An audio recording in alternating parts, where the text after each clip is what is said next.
Untuk mendukung tutorial komputer, kalian bisa mengklik subscribe. Halo, selamat datang di tutorial komputer. Tutorial kali ini mengenai cara melakukan uninstall driver Realtek Audio secara mudah. Tanpa perlu kalian pergi ke control panel, kalian tinggal pergi ke device manager.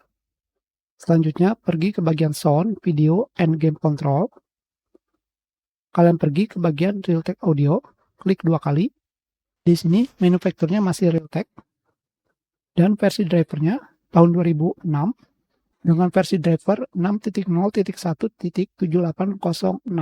Kalian tinggal mengklik tombol uninstall device atau langsung klik kanan uninstall device. Di sini kalian pilih delete driver software dari perangkat ini.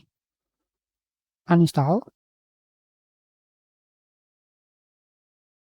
Sekarang kita lakukan restart komputer dan mematikan rekaman.